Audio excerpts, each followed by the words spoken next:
Hello, আসসালামু আলাইকুম everyone. আজকে আপনাদের রিকোয়েস্টে বারবিকিউ চিকেন রেসিপিটা আমি দিচ্ছি। তো এখানে আমি 15টা মুরগি নিয়েছিলাম। তো এখন এগুলোকে কেটে ধুয়ে রেডি করে রেখেছি।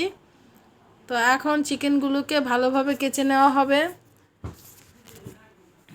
কেচে নিলে মশলাগুলো ভালো করে মিক্সড হয়। তো এখানে অনেকগুলো চিকেন তো সবাই হাতে হাতে সবাই করে ফেলছে চিকেনগুলো। তো এখানে করা শেষ রেখে দিয়েছি। তো এখন মশলা মিক্স করব, সেটাই আমি আপনাদেরকে দেখাবো।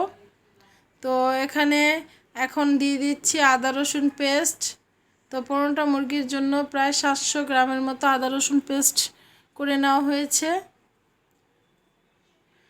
সাথে এখন দিয়ে দেওয়া হবে পেঁয়াজ আর কাঁচামরিচ পেস্ট। আমি দুইটা একসাথেই করে ফেলেছি, আপনারা চাইলে আলাদাও করতে পারেন। সাথে এখন দিয়ে দেওয়া হচ্ছে বারবিকিউ মশলা। তো এখানে আমি 5টা বারবিকিউ মশলা ইউজ করেছিলাম।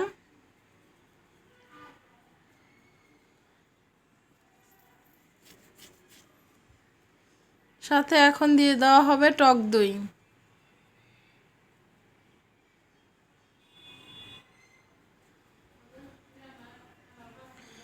এখন দিয়ে দেওয়া হবে বারবিকিউ সস। সাথে এখন দিয়ে দেওয়া হবে লাল মরিচের গুঁড়ো।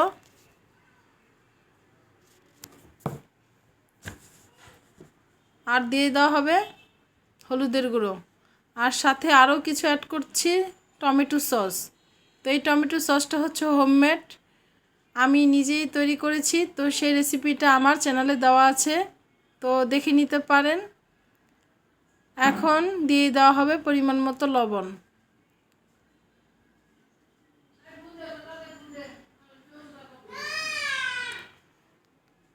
লবণটি দেওয়া হলে ভালো করে মিক্স করে নেওয়া হবে মশলাগুলো। ভালো করে মিক্স করে তারপর দিয়ে দেওয়া হবে চিকেন।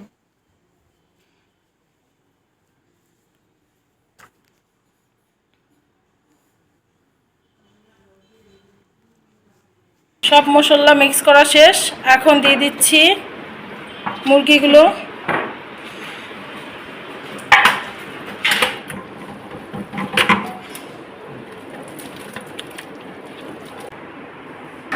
চিকেনগুলো ঢালা শেষ হয়ে গেল, এই যে এখন মাখাচ্ছি।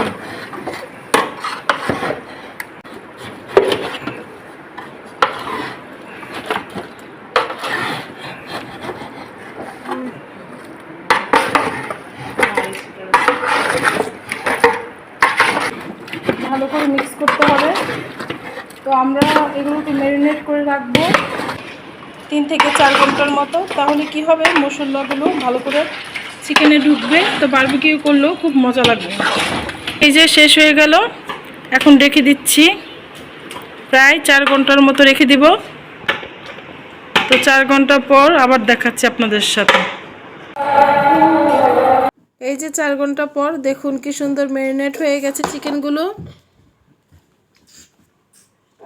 তো এখন চিকেনগুলোকে আমি বারবিকিউ করে দেখাবো। এই যে কয়লা ধরিয়ে দেওয়া হলো, এখন চিকেন দিয়ে দেওয়া হচ্ছে এক এক করে।